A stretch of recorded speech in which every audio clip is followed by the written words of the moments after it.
Hang with us for a second. I want to bring in another guest, if I can, Arizona Republican Senator Martha McSally. Forgive me, Senator. Thank you for being with us. You come from the military, Senator, and that's where you discover that when you unite a group of Americans with a single purpose, you can get a lot done. It seems that we are now putting politics aside to a certain extent and getting to that level. Do you agree? I do, and I think this challenge is unprecedented, and it can bring out the best in us as Americans.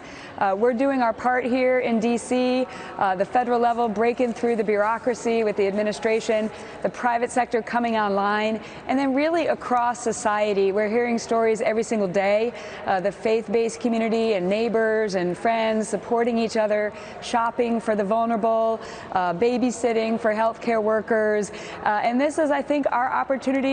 We know America will get through this, but we will do it together by bringing the best of what everybody has to offer to help communities and individuals while we're continuing to ensure that healthcare workers are supported and we protect the vulnerable.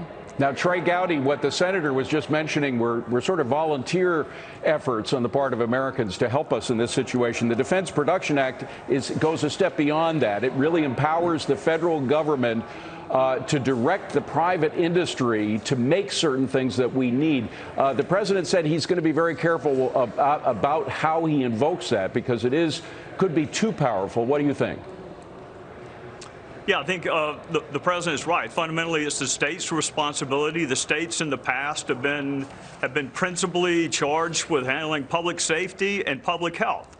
I think he invoked this act so he would have the power to act quickly if necessary, but the best scenario was for the states to access the mask or the ventilators or the respirators or whatever they need, and us to be just kind of a safety net if needed and hopefully not needed. We also have with us physician and health policy expert Dr. Roger Cline with us. Dr. Cline, were you encouraged by what you heard about the development of new drugs and getting them out there as quickly as possible?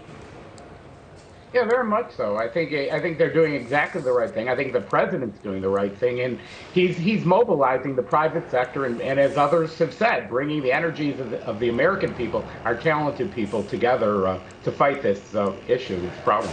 Senator, if I could go back to you for a second, the president has said that he is going to help out the airline industry, which is devastated. And he mentioned a $50 billion figure. That wouldn't necessarily be grants. A lot of that would be in terms of loans that the Treasury Department might underwrite. What about buying up all the jet fuel that we possibly can in the world right now when it's on sale because of what the Saudis and the Russians are doing? Kind of call their bluff and say, okay, you're providing the world with all this cheap oil and gas. We're going to buy everything we can, maybe use the Defense Production Act to get industries to build holding facilities for the jet fuel, and then give the airlines, once they get back online, give them a year of free gas. That's an interesting idea. I know he talked about last week the strategic reserves to be able to help our oil and gas industry and just the jobs that are out there because of this unrelated but poorly timed fight between Saudi Arabia and Russia. So another idea we'll bring back. In the meantime, we're working fast on making sure that we get relief to workers, to seniors, to small businesses, so that when we turn this around quickly and we keep employees connected to employers, that there's an opportunity for us to bounce back very quickly while getting people what they need for the basics for themselves and their families.